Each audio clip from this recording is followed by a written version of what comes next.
Hello, I'm Carol Ann Riddell, and this is Science and You. We may live in the concrete jungle, but that doesn't mean we can't have our own farms, gardens, and forests right here in New York City. Today, we take you to Swale, a floating forest where people can pick fresh food for free. The barge travels throughout the 5 boroughs, bringing a taste of nature and healthy foods from pier to pier.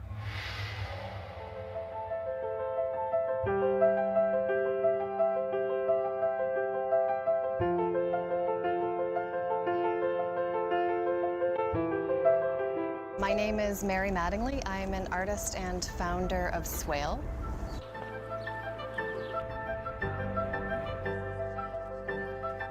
Swale is a floating food forest. It's a place where people can come on and pick fresh food for free.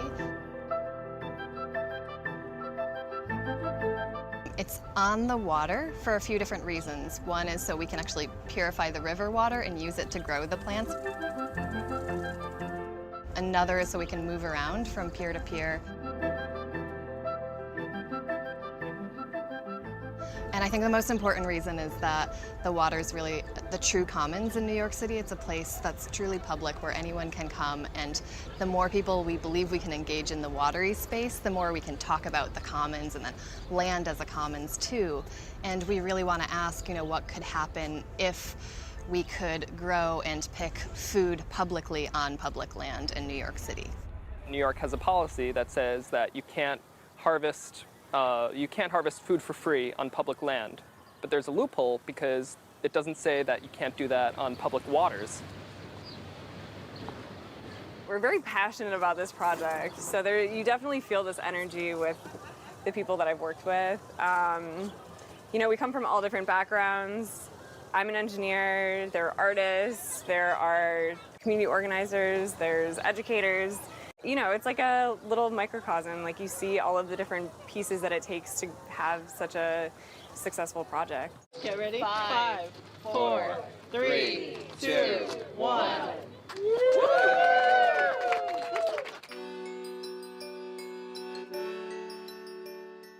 When we're on the water, which is kind of such a fantastical space as we're moving around, and we get to feel the wake of every boat going by. So it's a great metaphor for community. You really feel the impact of everyone else.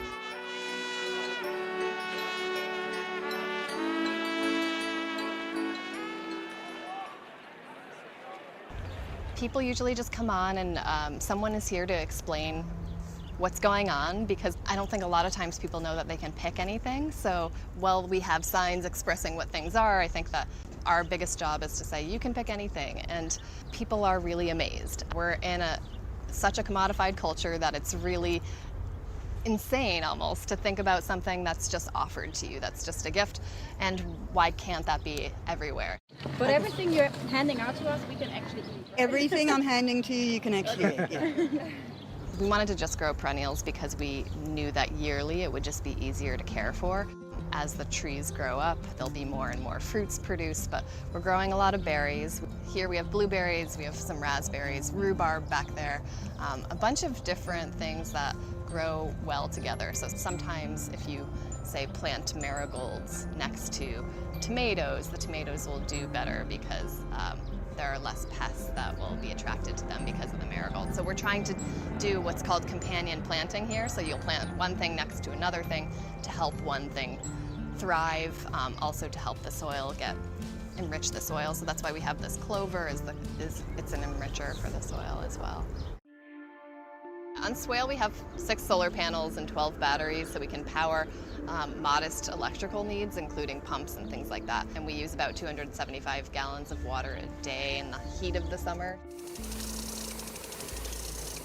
We have decided, instead of taking water directly from the East River, that we want to take from the bilge. So the bilge is under the barge, and it's taking water from what we've irrigated the plants with, anything that's remaining will go into the bilge, and rainwater. We need to pump it out anyways. So it's kind of a way to close the loop, treat that water. So you had nitrite. 0? Yeah. That makes sense. Based on what we found today, I think it's clean enough to water our plants. art is just like emphasizing on beauty, and that science is in its nature very beautiful, you know, like when I'm looking at soil under the microscope and I'm seeing this whole new world, it's beautiful. I think art imitates science, science inspires art, and so having a project like this just kind of makes sense. It does straddle science, especially with when we get into water filtration and all of the different soil potential additives that are natural that we can do. So we also use things like cocoa hulls to enrich the soil, and there's lots that we've learned about worms. Nothing like this would ever feed New York City, but I think lots of smaller projects can really add to the diversity of places that we have to get food from. When we think about food in the future, a city is limited on space. So we have to get creative on where we're going to farm, how we're going to farm. And so this is kind of an idea to push the envelope of traditional farming. A barge is a perfect space to have this kind of system, and Swale, I think, is a perfect example of how pushing limits in farming is a great idea. It's a potential future for New York City. It's not, we're not there yet, but this is a proposal for potentially more spaces like this. When I think about Swale, I think about the potential for social love as a commons as well. So I think it's really about connecting with people in a space that comes alive when different people enter it. So it's really determined by who's on it and by how they're interacting with the plants and each other.